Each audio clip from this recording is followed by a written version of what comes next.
All right, here we go. Can everyone hear me? Anyone? I mean, PD, you're probably the only person here, I think, but if anyone can't hear me, let me know. Although I probably should have just checked that myself. Yeah. Okay, cool. So we are good. Let's get into it, guys. We have a great show today. So we're going to be covering Americans and political violence. The Next Debate Moderator is a never Trumper. The Associated Press wants everyone to stop calling riots riots. I want to know who the Proud Boys actually are, and Colorado governor pardons some marijuana prisoners. So we'll take a look at those things. It's going to be an absolutely great show as always. Just making sure we got me in focus there, and let's get into it.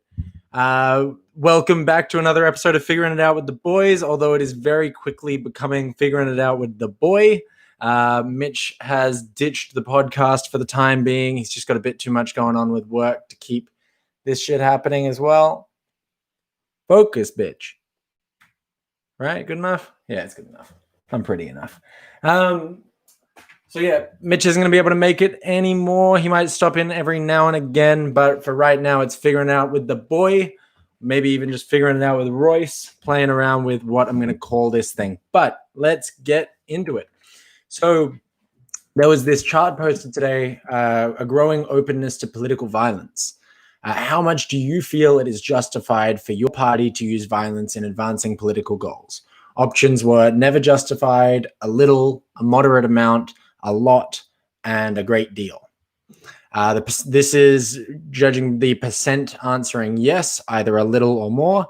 And basically what it's saying is that back at the start of 2017, back towards the end of 2017 in November, only 8% of Democrats and Republicans would have seen any sort of need for using violence to advance political goals. And as you can see, over time, it's gone up quite a bit. So this is now September 1st, 2020. Basically, a third of Democrats and slightly over a third of Republicans believe that it is justified in some part to use violence in advancing political goals, which I don't agree with at all. I think it depends on what we're calling violence. If it's like in the stream that I did last night, I went over Kyle Rittenhouse. I wouldn't necessarily call that violence. I would call that self-defense. He was out there trying to protect people when everything happened. But yeah, I don't know what they specifically would dictate as being violence. And I think that's probably subjective. But let's see what people said.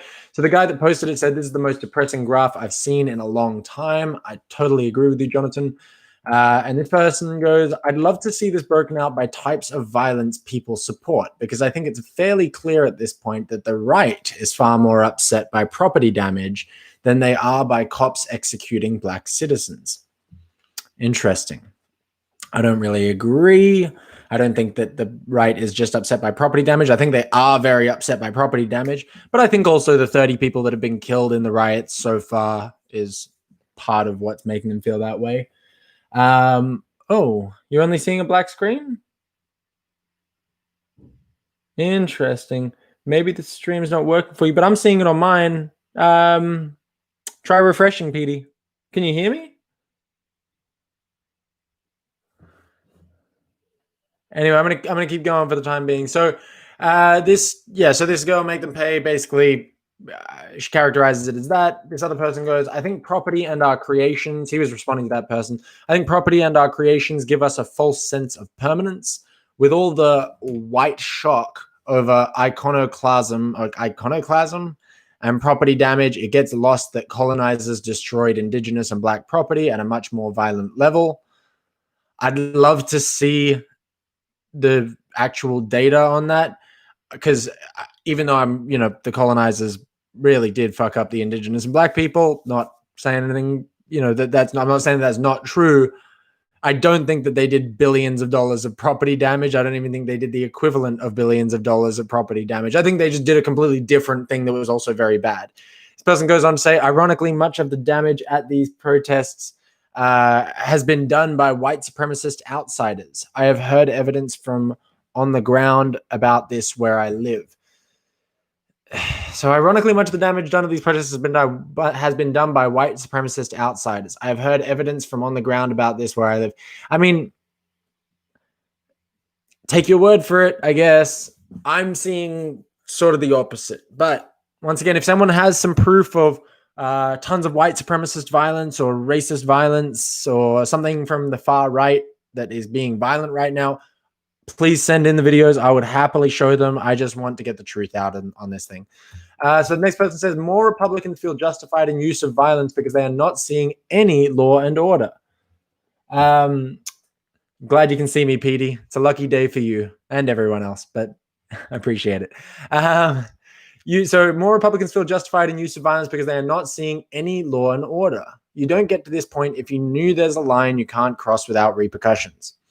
This other person, William H. Boney, responds to says, we are seeing law and order for those who defend themselves, but no consequences for assailants. So attitude is fuck it. If it's wrong if criminals walk free and defenders go to prison. Next up, people start shooting the enforcers. The left hates cops, right is fed up. Now what? And I think that seems to sum up how I believe this situation is as well. I think it's one of those things where the left has talked about defunding the police and there's violent riots and protests happening, and people, I think, on the right are seeing lots of violence, lots of chaos. They're not seeing anything get done about it.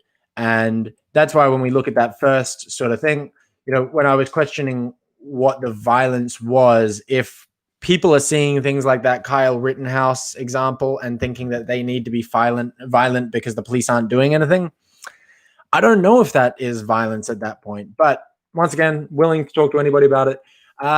So Dave Solar goes, not good, but 99% of all political violence today comes from the left.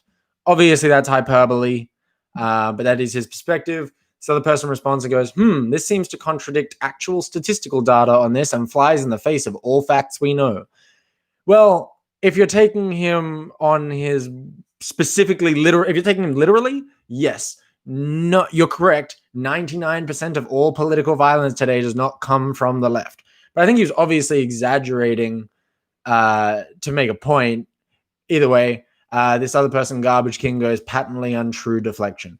Once again, this seems to be a thing that happens all the time on the left, where they take people on the right literally when they're making an exaggeration. And they do this with Trump all the time. He's making an exaggeration. And then they look at that and go, oh, did you see that he said that the flu's going to be done in 2 weeks?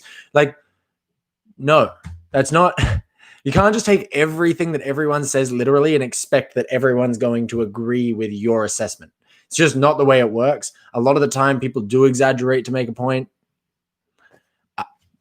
Anyway. This next person goes, personally, I think the first mover in this ratcheting up of political violence was the left. Part of the reason why is because I was on the periphery of a leftist student activist group who engaged in it. And I thought it was cool when I was 20. That was in circa 2000. So this 40-year-old basically says that he believes that the left has created this because he was in it. He goes on to say, but I think an honest accounting of the chronology of how we got to where we are now would reveal that, one, over and over, right-wing speakers and events were met with forceful, physically, often violent opposition by similar student-led protest groups. Two, there was a lag, but eventually, as awareness of number one penetrated into the consciousness of patriot-type groups and people, right-wingers started retaliating. Even before Trump was elected, or was it even before he got the nomination, Trump supporters were being attacked at his rallies. This seems like my understanding of it as well. For a long time, you've seen Antifa and these far left groups going when people like Ben Shapiro or Steven Crowder are doing a speech somewhere, for example, and then they'll turn up with bike locks and knives and guns and basically to stop the speaking engagement from happening. These people obviously have right-wing supporters. That doesn't make them necessarily bad people. They're just right-wing supporters who are seeing their voices being suppressed by force from somebody else, and so they do retaliate. Once again, I don't know if that would be considered violence. I'm not an expert on the matter, but it's interesting. He linked this video, and I wanted to just look at it watch it quickly, because I think it does sum up what's really happening, or I think it gives a good representation of where we were 4 years ago and how this has just been escalating. So let's watch. The fuck?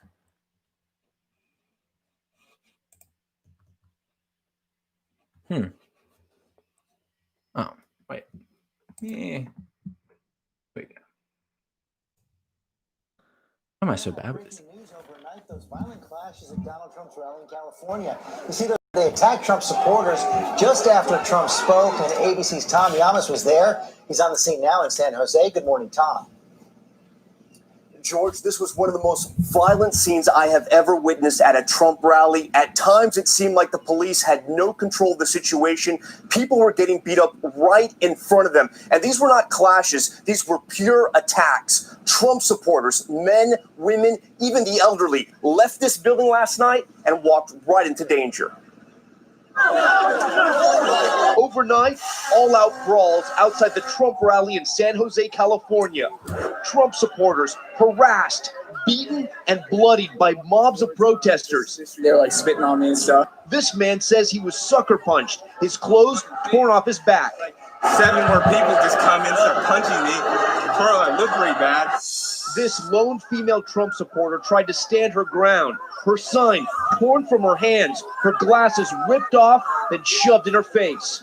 A woman wearing a Trump jersey cornered and then egged in the face. Fights breaking out in the streets all over the convention. Inside, Trump spoke to a large and welcoming crowd.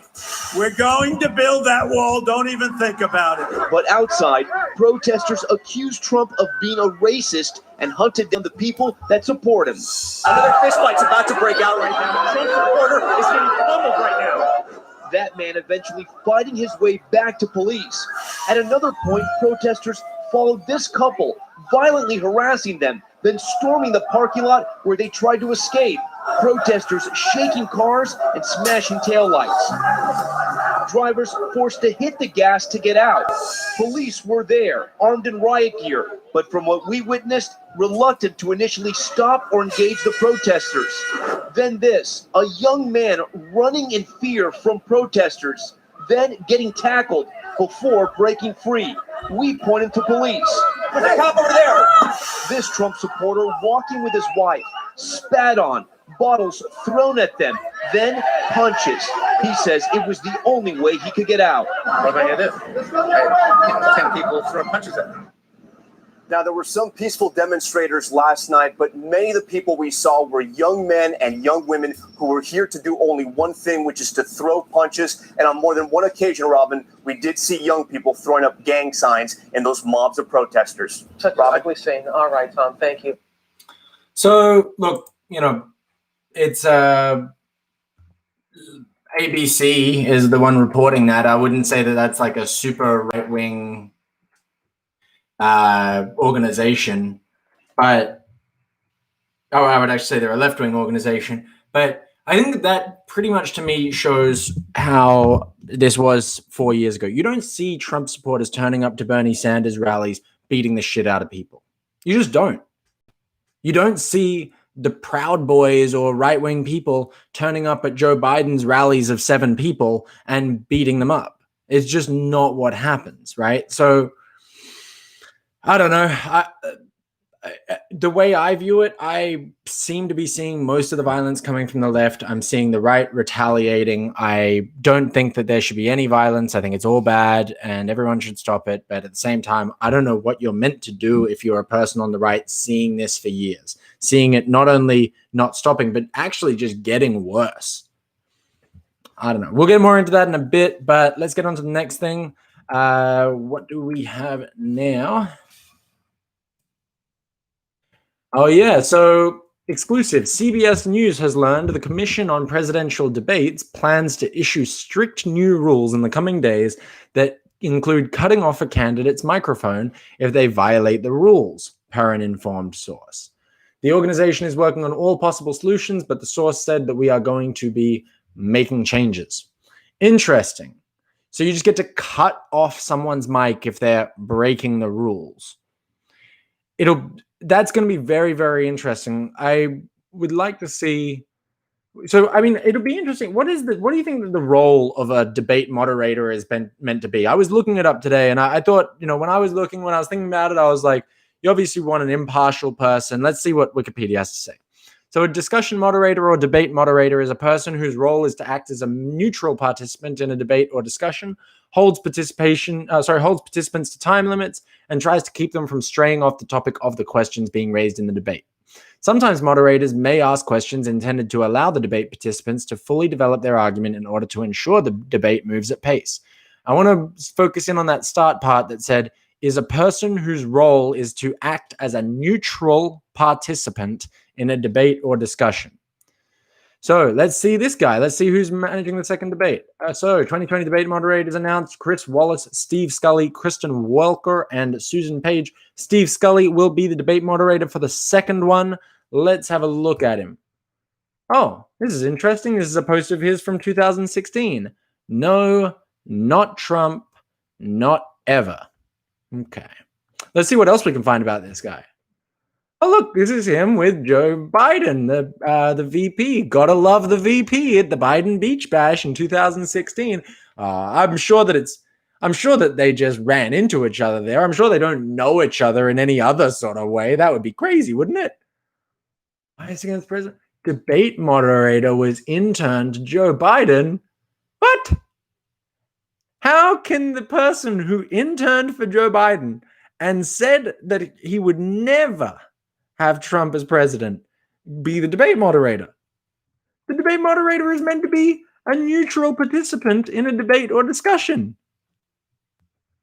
I don't know if we've changed what the word neutral means in the last 24 hours, but as far as I was aware, this is not neutral. This is not neutral. This is not neutral. I love what this guy, Mark Dice, says. And this is the man who will be given the power to cut Trump's mic? Okay, then, clown. Totally agree with you, Mark. This person goes, pretty funny considering Biden interrupted his opponent in the 2012 VP debate 80 plus times. Hell, he interrupted Trump. They hypocrites all. Look, Trump definitely interrupted Joe Biden more than Joe Biden interrupted Trump in the most recent debate. I think everyone expected that that would be the case. I think that just comes down to it, is interrupting someone breaking the rules? Are you going to cut Trump's mic every time he interrupts Joe Biden? What if Joe Biden makes a really big lie or an obscene statement, or just it says something that, or makes a point that has 4 or 5 hidden premises in it that need to be addressed, rather than letting him just get out this full thing? Like, at what point can you interrupt the other debater? Or is it just that every time he interrupts is Scully here, Steve Scully, going to be fucking nuking his mic? I hope not. I just want to see those guys talk. Honestly, I would prefer to see them with no fucking moderator, just talking to each other in a fucking room, but we'll never get that. So anyway, that is that. The next thing we have, the Associated Press style book. They have an interesting take on the word riots. So they say, use care in deciding which term best applies. A riot is a wild or violent disturbance of the peace involving a group of people. The term riot suggests uncontrolled chaos and pandemonium.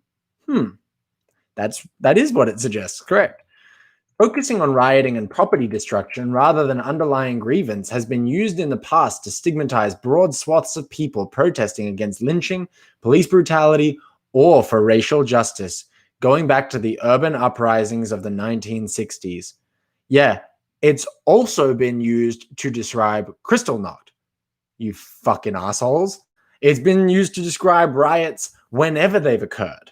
Whether or not you agree with why the riots are occurring does not change the fact that they are definitely riots. A riot is a wild or violent disturbance of the peace involving a group of people. The term riot suggests uncontrolled chaos and pandemonium. What do you call these things that are happening where they're burning down police buildings? What do you call that mayhem in Kenosha that I was fucking talking about last night with Kyle Rittenhouse? Like, those are riots, aren't they? If someone else can teach me what a riot is, or show me how those things on the left aren't riots, please show me, share me some sources, come on and tell me whatever, I'll listen for sure. So they go on to say, unrest is a vaguer, milder, and less emotional term for a condition of angry discontent and protest verging on revolt. So instead of riots, we need to start calling this unrest, because unrest is a vaguer, milder, and less emotional term for a condition of angry discontent and protest verging on revolt. Protest and demonstration refer to specific actions such as marches, sit-ins, rallies, or other actions meant to register dissent. They can be legal or illegal, organized or spontaneous, peaceful or violent, and involve any number of people. Yes, you can have violent protests and demonstrations. They're also known as riots, aren't they? Like, what the fuck? Once again, a riot is a wild or violent disturbance of the peace involving a group of people. So a violent protest or a violent demonstration could be characterized, and I would characterize it as a riot. I think there is such a thing as violent protest, but I think that when we're talking about it legally, the Constitution of America says that you are entitled the right to peacefully protest. There is the word peaceful in there. So no, you can't just violently riot and think that you're okay to do that in America. There might be some countries where you're fine to just riot violently forever. Not America, funnily enough. A lot of people are starting to actually call that fucking terrorism. So revolt and uprising both suggest a broader political dimension or civil upheavals, a sustained period of protests or unrest against powerful groups or governing systems. So when they rioted in Portland for over 100 days, is that a riot? Or is that a protest? Or is that unrest? This is fucking crazy. From the Associated Press of all places. Like, what the fuck? And James Lindsay goes, what's your opinion on the word murder? I love that. And this guy goes, some murders are 93% peaceful. I'll get to that in a minute. This other person goes, who is the murderer and what political party are they a part of? Yeah, I think that would determine whether or not the Associated Press is going to call it murder or unrest. This Mark Dice guy again, with some crackers today, he goes, this is Orwellian. I do agree. And this guy agrees as well, Tom McGee. He goes, words have specific meanings, and riot, protest, demonstration, marches, sit-ins, rallies have different meanings. Using the right word makes it clear exactly what you are talking about. For those who accuse AP of being Orwellian, well, Orwell can speak for himself. And this is from his book 1984. Its vocabulary was so constructed to give exact and often very subtle expression to every meaning that a party member could properly wish to express, while excluding all other meanings and also the possibility of arriving at them by indirect methods. This was done partly by the invention of new words, but chiefly by eliminating undesirable words and by stripping such words as remained of unorthodox meanings, and so far as possible of all secondary meanings whatsoever. Quite apart from the suppression of definitely heretical words, reduction of vocabulary was regarded as an end in itself, and no word that could be dispensed with was allowed to survive. Newspeak was designed not to extend, but to diminish the range of thought. And this purpose was indirectly assisted by cutting the choice of words down to a minimum. Calling whatever civil protests against authority riots would in fact have been just what Big Brother had in mind. Big Brother stood firmly against shades of meaning. Yeah, so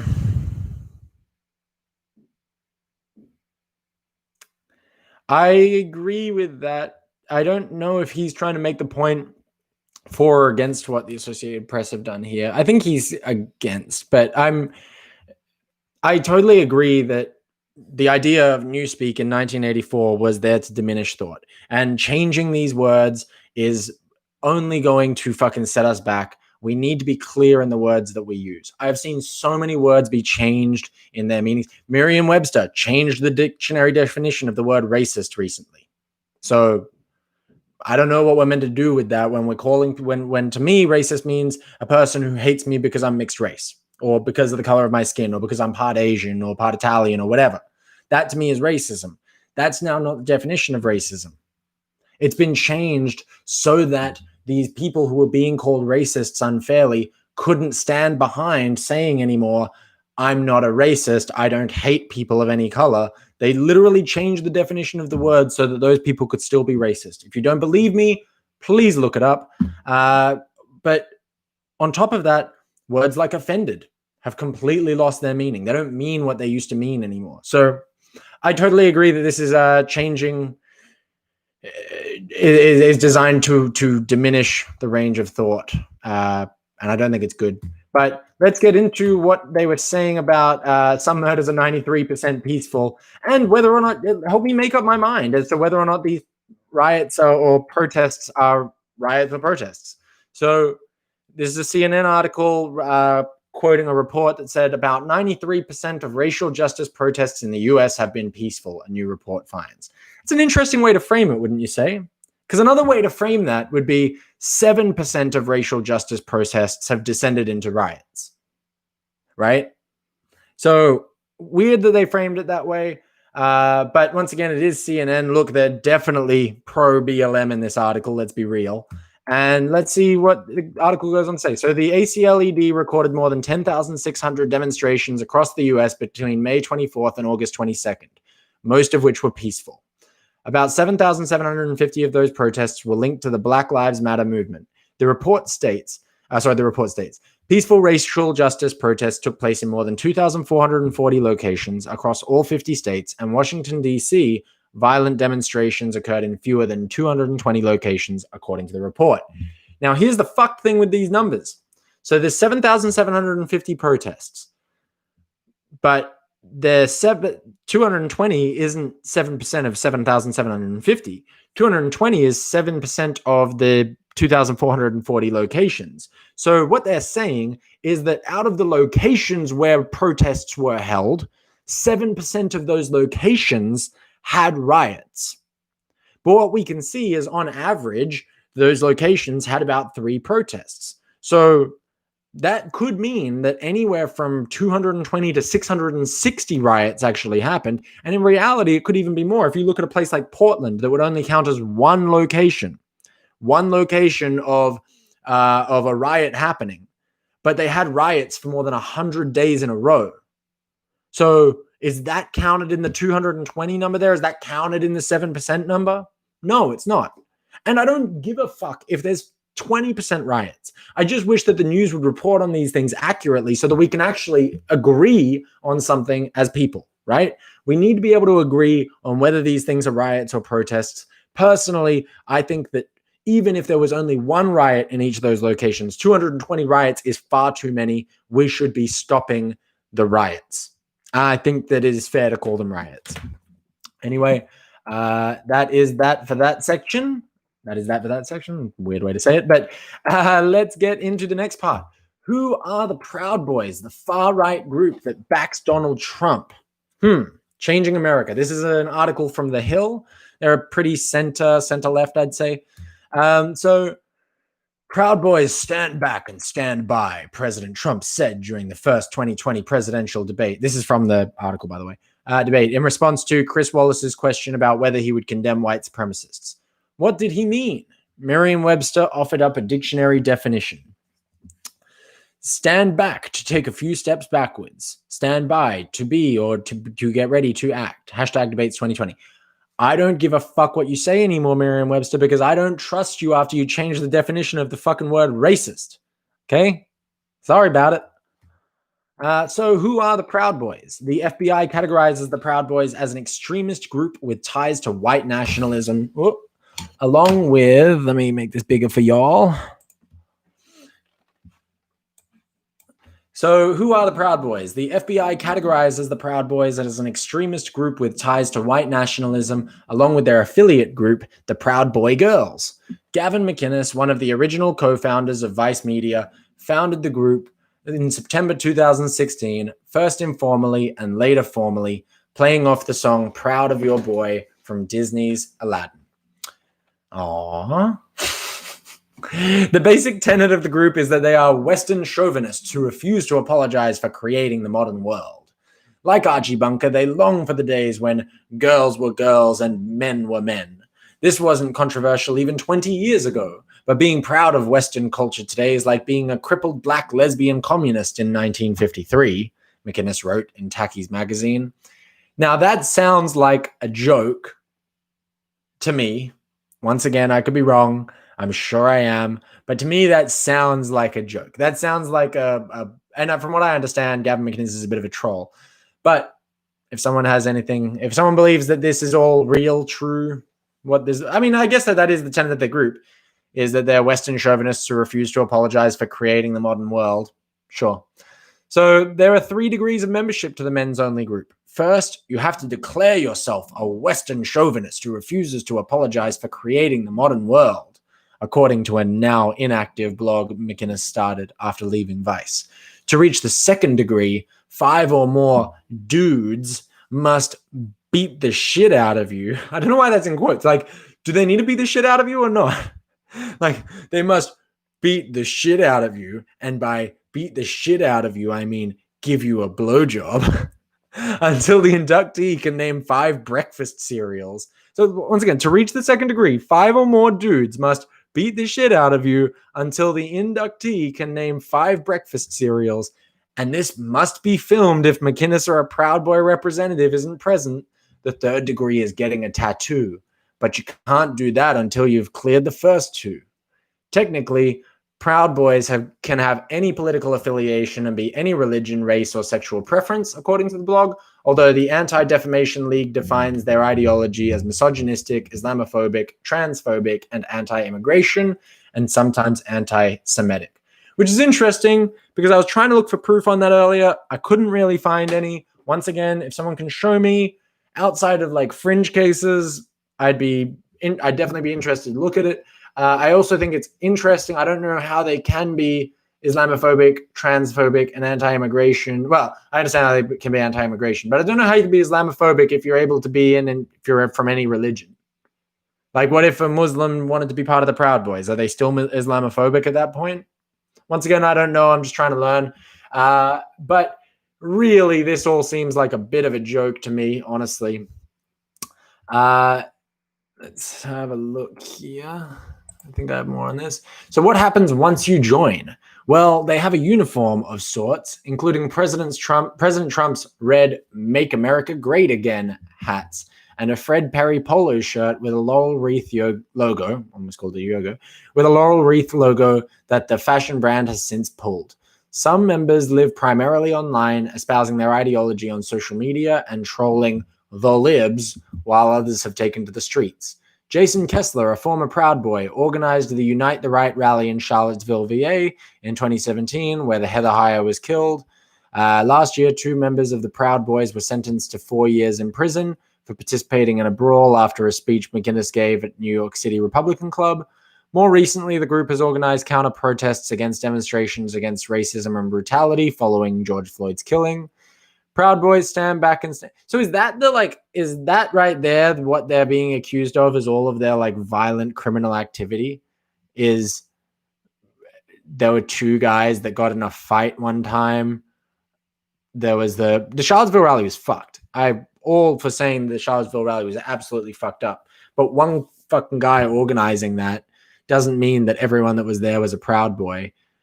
And the group organizing counter protests, honestly, while I don't agree with it, I can totally understand why people would do it. Proud Boys stand back and stand by. But I'll tell you what, somebody's got to do something about Antifa and the left, because this is not a right-wing problem. This is a left-wing. President Trump said on Tuesday night. Pretty much agree with it. I think the cops should come in and get rid of the fuckers, honestly. But Antifa is short for anti-fascism, a political movement in opposition to fascist ideologies, groups, and individuals. See, that's such bullshit. And it's sort of my problem with the whole Black Lives Matter thing as well, is you get to call yourself anti-fascism, which means that now you're in opposition to fascist ideologies, even though you espouse the most fascist ideology in our system right now. Just like Black Lives Matter makes it so that if you are against the movement of Black Lives Matter, which there's tons of reasons to be against them, they're fucking Marxists, they want to defund the police, there's tons of reasons why I wouldn't agree with them. But if you don't agree with the movement, well, now you don't think Black Lives Matter. Strategic framing and naming of these groups is so fucked. And I mean, the Proud Boys probably did the same thing. How can you be upset at a group called the Proud Boys? We're just proud to be men. What's wrong with that? Like, I'm sure that that's the way that they're looking at it too. I just hate that all of these fucking media outlets will paint Antifa in a good light, Proud Boys in a bad light, when I've only really seen violence coming from Antifa and very little, if any, from the Proud Boys ever. Once again, willing to learn. So while Antifa is an ideology and not an actual organization, I've seen them getting given Antifa gear with logos on it. Like from a truck, like a U-Haul turned up to one of the fucking riots and started giving people fucking weapons and shields and shit with fucking Antifa logos all over them and defund the police and everything. How is that not an organization and only an ideology? Like, it's like saying that the Catholic Church is an ideology and not an actual organization. I don't know. Anyway, the Proud Boys and others on the political right have used the term broadly to describe leftist movements. According to their official website, the Proud Boys are not alt-right, but position themselves in opposition to the left and include conservative tenets of minimal government and closed borders in their platform. And when it comes to this presidential election, there's little question who they support. Yeah, makes sense.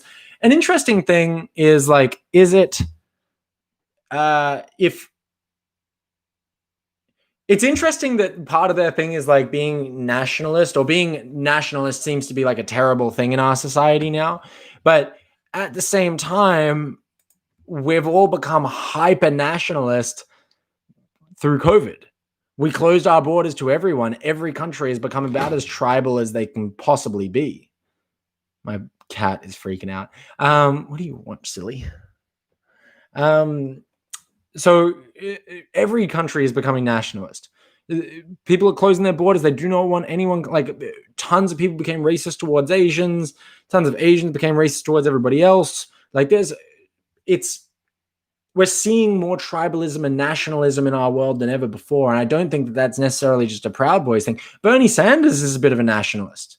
A lot of socialists are nationalists and communists are nationalists. How can you be a communist or socialist without defining some sort of a border of where's going to be looked after by your community or by your social group or not, right? Like you have to have borders. The people who are like open borders are the globalists, but I think that the left and the right are both nationalists. I don't think there's necessarily anything wrong with being nationalists as long as you're not using that nationalism to be violent towards people from other countries, right? Well, I'm sure we would agree. Anyway, let's see what's the next slide. Oh, okay. So the core values of the Proud Boys. This was some person's Twitter post. Minimal government, maximum freedom, anti-political correctness, anti-drug war, closed borders, anti-racial guilt, anti-racism, pro-free speech, pro-gun rights, glorifying the entrepreneur, venerating the housewife, reinstating a spirit of Western chauvinism. Oof. Mexican for dinner. So where do I join the Proud Boys? I'm fucking around.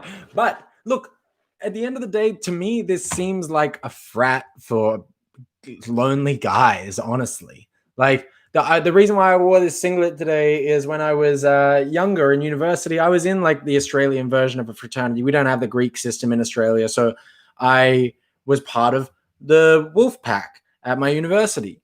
And we had, neighboring residences like St. Mark's that used to have all sorts of crazy induction where they would slide people down the fucking urinal floor with just piss all around. Like, it's not that every like there are a lot of these things that are fucking jokes and like to troll and all that type of shit that are very male oriented, that have a bunch of guys in there that are definitely like chauvinistic, like hyper obnoxious dudes, right? But does that make them like alt-right fucking fascist neo-Nazis? No, of course it doesn't. But they would, like, most of the guys in my frat would have probably thought the same thing as half of these Proud Boys. I do. I'm anti-drug war. I'm anti-political correctness. I am maximum freedom. I want minimal government in most places. I'm pretty much, I would say I'm for having borders. I don't know what it means by closed borders. I want immigration, obviously. I'm definitely anti-racial guilt. I'm definitely anti-racism. I'm definitely pro-speech. I am pro-Americans having their gun rights. I am definitely positive for entrepreneurs. what does the word venerating mean? I think is probably the question that I should ask myself. Definition of venerating. So the definition of venerate is to regard with great respect or revere. So basically, they're saying that they really, really respect housewives, which I really fucking respect housewives, man. Like, that's one of the hardest jobs in the world. For real. It is one of the hardest jobs in the world. If you have like a bunch of children, I met this girl recently that has 15 fucking siblings or 14 siblings or something like that. Is she like, her mom, I'm sure, is a housewife, and is there anything wrong with that? Like, I think that's a good thing. She raised 15 kids, and the girl I met was a lovely person. So I'm hopefully all of her siblings are lovely as well. If you've been able to bring 15 wonderful children into the world, good. I think that's incredible, and I think you should keep it up. And I think we should revere or venerate housewives. Reinstating a spirit of Western chauvinism. I don't know. Let me look up chauvinism now and see what that is as well.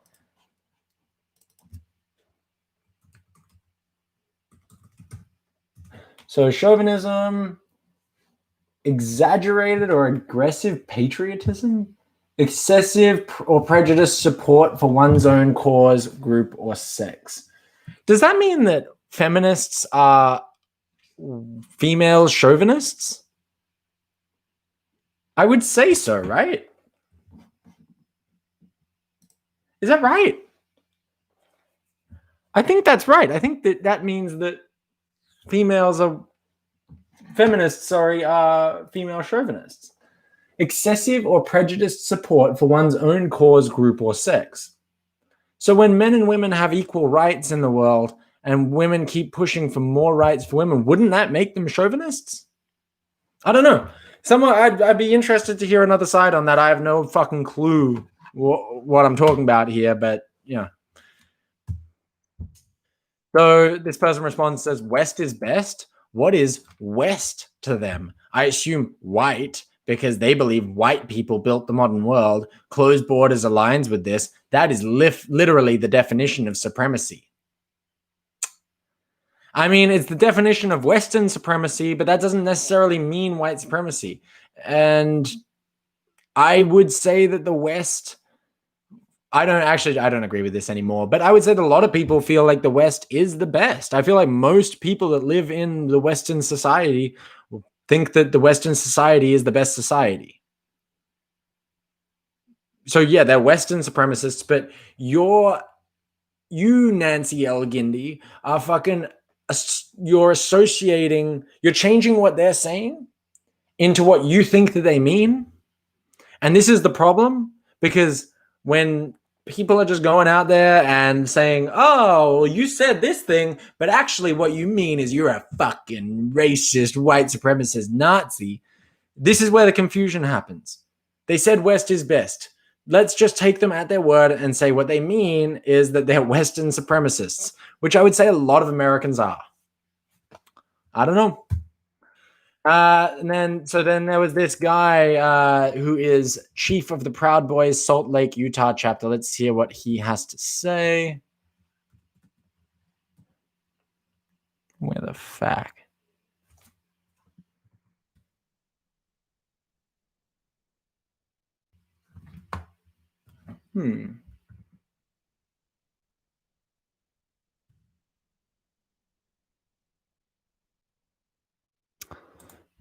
Bear with me 2 seconds here.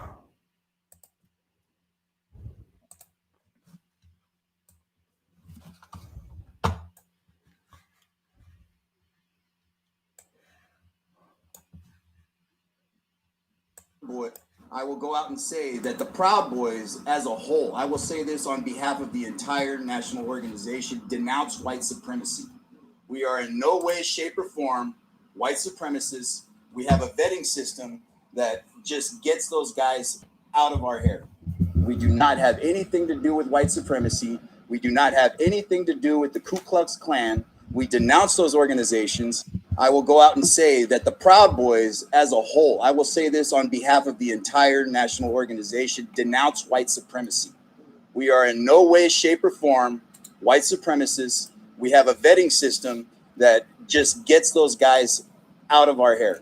We do not have anything to do with white supremacy. We do not have anything to do with the Ku Klux Klan. We denounce those organizations.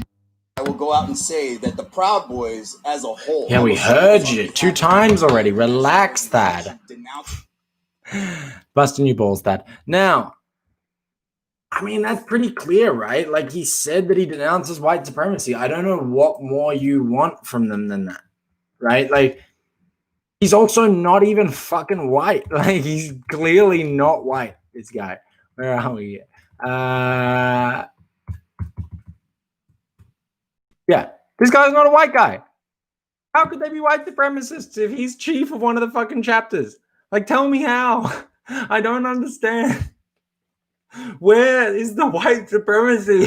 They're the worst white supremacists I've ever fucking seen.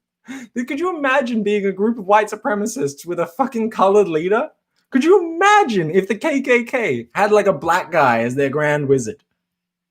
Would we, like, what the fuck? These have to be the worst fucking racists, white supremacists, neo-Nazis I've ever fucking seen, guys. Honestly, I've been trying to look into it today. I didn't really know much about the Proud Boys before today, but to me, it just seems like a big fucking troll. I don't know. Maybe I'm wrong. Let me know if you have other information. I'm always open to hear it. And let's get on to the next thing.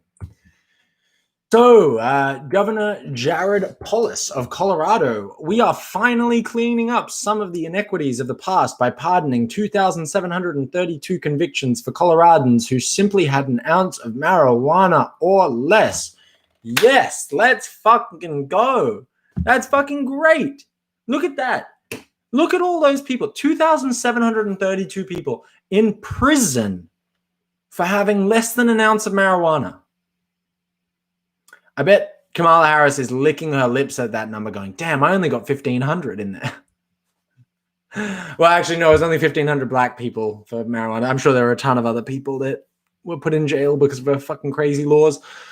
So then they go on to say, the article says, the governor of Colorado on Thursday signed an executive order granting nearly 3,000 pardons for people convicted of possession of 1 ounce or less of marijuana. Pursuant to a new law that he signed in June, Governor Jared Polis, Democrat, made the pardons on the first day the policy took effect. While the law gives him authority to grant clemency for cases of possession of up to 2 ounces, his office explained that he limited it to 1 ounce because that's the legal possession limit under Colorado's cannabis program. We are finally cleaning up some of the inequities of the past by pardoning 2,732 convictions for Coloradans who simply had an ounce of marijuana or less, Polis said in a press release. It's ridiculous how being written up for smoking a joint in the 1970s has followed some Coloradans throughout their lives and gotten in the way of their success. I totally agree. I smoke weed quite a bit, and I couldn't imagine having my life completely derailed for smoking a joint. It'd kill me. I'd probably kill myself, honestly, if that happened. If I had been in the prison since the 70s and it looked like it was never going to end, I would probably pull an Epstein and fucking... Anyway, this Carl guy actually makes a really interesting point, and I was interested to see this conversation. So he goes, how do you differentiate those criminals who committed more serious crimes and pled down to the marijuana charge from those who were detained solely for marijuana possession? I don't mind the latter release. Society may be damaged by the former. That is a very, very good, interesting point. Because I'm sure a ton of people, let's say that I was beating up my wife and the cops come, they can't prove it, but they can smell pot. They can see I have a joint on the table. My wife's not saying that I hit her, even though she called the police initially. There are times where they then just get me on the marijuana possession because they want to get me away from this person. They do want to put me in prison. And now you are really releasing that person back to the public. But, I don't know. This other person responds and goes, even if that's happened in a few cases, the person would never have been convicted of the offense that was dropped in exchange for the weed charge. So can you just assume they were guilty? The person would never have been convicted of the offense that was dropped in exchange for the weed charge, so can you just assume they were guilty? prosecutors often drop charges that they lack sufficient evidence to convict. That's an interesting point. So basically he's saying if my wife had called the police to say that I'd beaten her when I actually hadn't, and then the police saw the pot and put me in prison for the pot possession because they couldn't prove that I'd actually tried to beat my wife, then they would, I guess I would be one of the people that this guy's talking about. And then this guy, Jason, responds and says, what? How many of us have pled guilty to a broken tail light?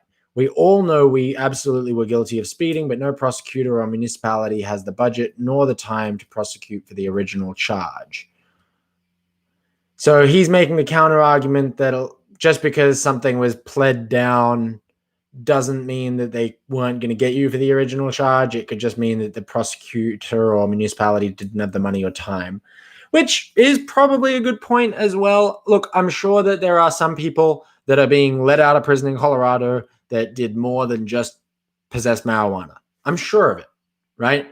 But I think that at the end of the day, if all you got convicted for was marijuana possession and Colorado is as green as they fucking come when it comes to these potheads, why should you still be in prison? If they wanted to, the prosecutor should have done their job properly, I believe. If they try to get you on a lower charge just because they didn't have the money or time, I don't think that's your fault. I think that if there's a pardoning done for people who have been charged with this offense, that's just the way it is. So what else? Have we got anything else? Or is this it? This is it. This is it, boys. This is the end. Let's fucking go. All right. Thank you all for watching another episode. Once again, I am here from Monday to Thursday, 5:30 Eastern, 5:30 Pacific, 8:30 Eastern, 9:30 Atlantic, and PewDiePie for you in Australia.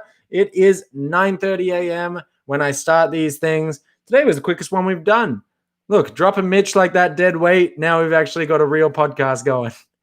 Just fucking with you, Mitch, if you see this, but you're actually a dog. Anyway, if you like this content, drop us a fucking like, subscribe, please. This is what I do. This is what I'm doing every day after work. It's not fucking easy. It is actually quite hard to be this good looking, and I think that I deserve some goddamn recognition, okay? Let's get this shit going. Let's get out of here. Have a good night, everybody, and thanks for stopping by.